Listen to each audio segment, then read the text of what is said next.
Bakunzi babohoka ukere TV rero reka nongeye mbifurize igitondo cyiza, mbifurize kuguma kugubwa neza aho muri hose. Birumvikana ni amakuru aba agezweho arebana n'umutekano, politike na diplomasi.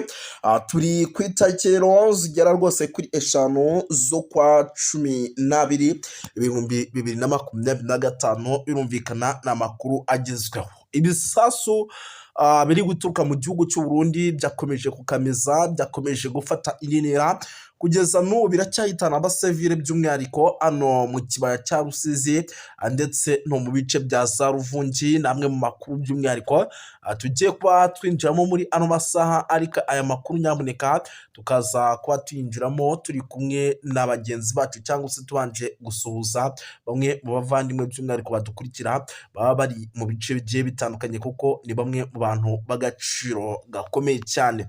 Badukurikira rero bari mu gihugu cy'u Rwanda, ariko kandi badukurikira bari mu gihugu cy'u Burundi, badukurikira bari mu gihugu cya Kenya, bari Tanzania, bari Malawi, bari South Africa. Tubahaye ikaze tubikuye ku mutima, kuko ni benshi cyane badukurikira rero by'umwihariko bibereye mu bice bigiye bitandukanye. Tubahaye ikaze by'umwihariko kuko baba bari ku mugabane w'Uburayi, muri Leta Zunze Ubumwe za Amerika, baba bari by'umwihariko mu bice byahariya rwose Canada, Ububiligi ndetse n'Ubufaransa. By'umwihariko tubahaye ikaze tubikuye ku mutima. Muri ano makuru yacu rero turaza kubabwira yuko Perezida Paul Kagame na Felix Tshisekedi baraye basinye amasezerano y'amahoro y'intambara yuko itarakomeza. Ni ejo hashize Washington muri Leta Zunze Ubumwe za Amerika, ni Perezida w'u Rwanda Paul Kagame ndetse na mugenzi we Perezida Tshisekedi Chilombo bashize amasezerano ku mutekano, by'umwihariko kugira ngo amahoro arambye yongereye kuganza hagati ku mpande zombi. Turaza kuba tugendерamo tuyiva imuzi n'umuzingo, uraza kumenya iby'amasezerano ndetse n'uburyo situation ihagaze. FARDC yakomeje gukubitwa na M23 mu bice bigiye bitandukanye, ibice by'umwihariko birimo za Katogota, za Ruvungi, za Rubarika, muri teritwari ya Uvira, muri sheferi ya Kaziba, muri Warungo. Bimaze iminsi 3 rero biberamo imirwano ibice byose. Nyamuneka kugeza na n'ubu imirwano iracyakomeje kuvuza ubuhuha. Umwe mu abofisiye b'u Burundi baguye Kamanyora, nyamuneka azize intambara iri kuba hagati y'umutwe wa M23 na FARDC. Ese ninde bimeze bite? Gusa mbere yo kugira ngo dukomeze amakuru, katubanze tubabwire yuko kuri inshuro turi kumwe na muganga gakondo, umwe ugukoraho rikaka, avura by'umwihariko amarozi y'amoko agiye atandukanye, akavura ibitegano, avura by'umwihariko amarozi y'amoko agiye atandukanye, avura abashakanye by'umwihariko bakabona imiti yo kugira ngo ingo zubake neza, avura byinshi cyane bigiye bitandukanye, atanga imiti nyamuneka by'umwihariko y'ibitegano n'ibindi byinshi. Mugane rero kuri nimero by'umwihariko iyi ngiyi ngiye kukubwira ya +243 886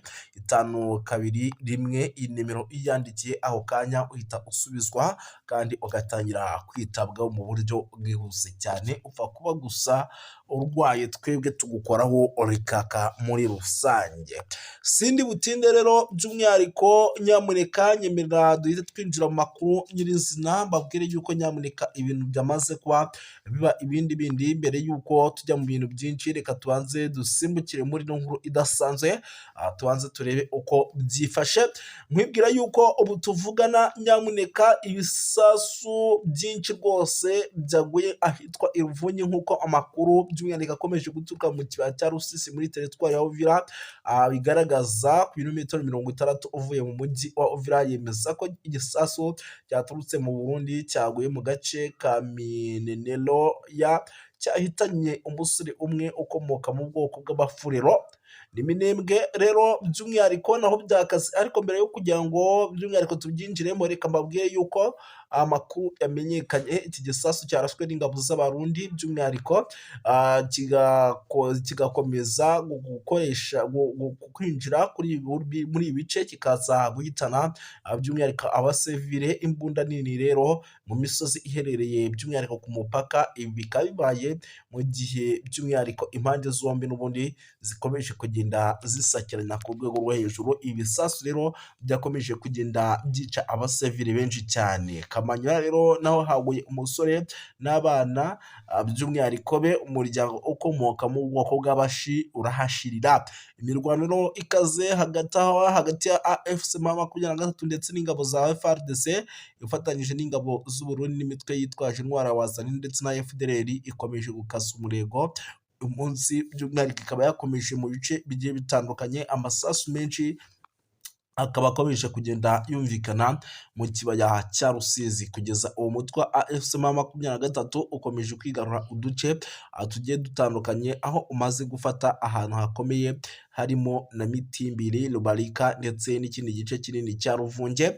Biranavugwa ko imirwano ikomeje gufata indi ntera ndetse kuri ubu irimo irasatira umujyi wa Uvira mu rwego rukomeye cyane. Umutekano rero uburasirazuba bwa Repubulika ya Demokarasi ya Kongo uri kurushaho kuzamba mu gihe abaturage bakomeje guhunga, ingabo zabo bakomeje guhungira kure y'ibisasu n'imirwano. Kuri ubu rero bamwe bamaze guhungira mu mujyi wa Uvira, abandi berekeza mu gihugu cy'u Burundi baturutse Ruvunge ndetse no mu nkengero zaho muri rusange. Birumvikana yuko rero nyamuneka ibintu byamaze kuba biba ibindi. Ibintu rero birakomeye, ibintu birakaze. Udushya rero twaranze isinywa ry'amasezerano hagati ya Kagame ndetse na Tshisekedi i Washington muri Leta Zunze Ubumwe za Amerika. Murabizi neza yuko ibi byabaye by'umwihariko ku itariki enye z'ukwa 12 Washington muri Leta Zunze Ubumwe za Amerika habereye umuhango w'amateka by'umwihariko wo gushyira umukono ku masezerano y'amahoro hagati y'u Rwanda ndetse na Repubulika Iharanira Demokarasi ya Kongo. Uyu muhango wanayobowe na Perezida Donald Trump, witabiriwe n'abakuru b'ibihugu ndetse n'intumwa zitandukanye zo mu karere ka Afurika y'Uburasirazuba. Ahagana isaha y'isa 2:15 ku isaha zo muri Kongo nibwo rwose Bukavu Perezida Tshisekedi, Perezida Paul Kagame ndetse na Donald Trump binjiye mu cyumba cy'inama Washington House cyabereyemo umuhango. Nubwo rero wari umunsi w'amateka, udushya twinshi twaranze isinywa ry'amasezerano twahise dukurura ibitekerezo by'isi yose. Tshisekedi yerekanye igitabo gifunze mu gihe abandi bagifunguye. Ni mu gihe kandi kwerekana amasezerano asinywe, Perezida Kagame na Perezida Donald Trump berekanye igitabo by'amasezerano bifunguye nk'uko bisanzwe bikorwa, ariko Perezida Tshisekedi we yamaze hafi umunota wose yerekana igitabo cye gifunze. Byasabye rero ko abashinzwe protokole bamusaba bakamubwira ko bagomba kugifungura, nyamara nubwo yagifunguye yakomeje kugifata mu buryo bwateye urujijo, bityo ahita ahagarika kugikomeza kwerekana mu gihe abandi bo bari bakiri kubyerekana. Kagame rero na Tshisekedi banze guhana ibiganza mu isinya ry'amasezerano rero mpuzamahanga. Mu guhana ibiganza ni ikimenyetso gikomeye cy'ubwiyunge, ariko amashusho yose yafashwe nta gitangazamakuru cyangwa se bamwe bagaragaje Perezida Paul Kagame na Tshisekedi ntibahanye ibiganza. Perezida Donald Trump rero ariko ntiyigeze agira icyo abitangazaho cyane, byahise bitera impaka ku mbuga nkoranyambaga. Benshi bibaza niba icyizere cy'amahoro kizaba gikomeye nk'uko babyifuzaga, abandi bibaza ikibiyishe inyuma. Isura rero itishimye Perezida Tshisekedi yakomeje kugenda ayigaragaza mu buryo navuga ko udasanzwe. Amashusho yerekanye ku mbuga nkoranyambaga mpuzamahanga yagaragaje Perezida Tshisekedi atishimye, no mu ifoto z'urwibutso yafashwe ari kumwe na Trump, Kagame ntiyigeze amwenyura. Ibi byahise rero bitera ibibazo n'impaka hagati y'abasesenguzi n'abakoresha imbuga nkoranyambaga, bibaza niba koko Tshisekedi yishimiye amasezerano ijana ku ijana. Perezida Donald Trump rero yananiwe kuvuga neza izina rya Tshisekedi, ahakana ko ni kamwe mu gashya kabaye.